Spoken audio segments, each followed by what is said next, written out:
गड़ा हुआ खजाना। एक किसान अपने खेत में काम कर रहा था, तभी उसने एक बोने को एक जगह पर मिट्टी खोदते हुए देखा। उसने बोने से पूछा, यह मिट्टी क्यों खोद रहे हो? बोना बहुत चालाक था। उसने वहाँ एक घड़े में कुछ पत्थर भरकर दबा दिए थे। सबसे ऊपर उसने सोने का एक सिक्का रख दिया था। यह सोने का सिक्का उसने किसान को दिखाया और बोला, यहाँ खजाना दबा हुआ है। यह देखो, अभी अभी मुझे सोने का यह सिक्का मिला है। यह खेत मेरा है, इसलिए खजाना भी मेरा ही हुआ न। किसान ने अधिकार जताते हुए कहा, लेकिन खजाना ढूंढा तो मैंने है। अगर तुम ये खजाना लेना चाहते हो तो तुम्हें मेरी एक शर्त माननी होगी। बोना बोला, क्या शर्त है? किसान ने पूछा। तब बोना बोला, अगले 2 वर्ष तक अपने खेत में तुम जो कुछ भी बोओगे उसका आधा हिस्सा मेरा होगा। अर्थात जो फसल उगेगी उसका आधा हिस्सा तुम्हारा और आधा हिस्सा मेरा। किसान ने कहा, ठीक है, मुझे मंजूर है। यह बात सुनकर बोना मन ही मन खुश हो गया। उसको हंसते देखकर किसान को थोड़ा संदेह हुआ। वह तुरंत समझ गया कि कुछ गड़बड़ है।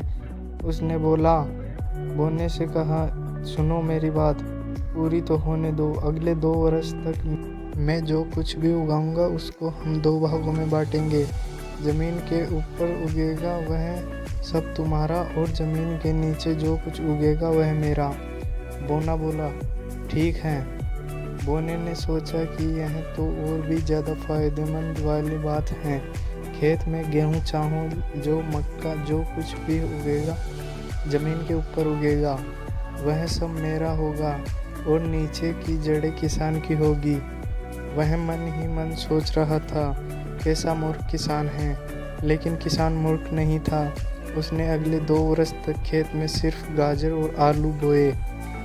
बेचारे बोने को 2 वर्ष तक केवल ज़मीन के ऊपर के पत्ते ही मिले, क्योंकि गाजर और आलू सब ज़मीन के नीचे उगते हैं और ज़मीन के नीचे का हिस्सा तो किसान का था ना। 2 वर्ष बाद खजाने को निकालने का समय आया। बोने ने सोचा कि अब किसान को खजाने की जगह पत्थर वाला घड़ा मिलेगा तो उसे अपने किए की सज़ा मिल जाएगी।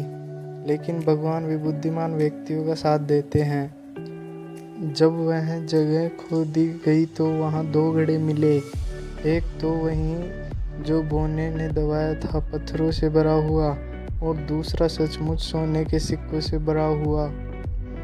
इस तरह किसान को धन भी मिला और धान्य भी, और यह सब हुआ उसकी समझदारी की वजह से।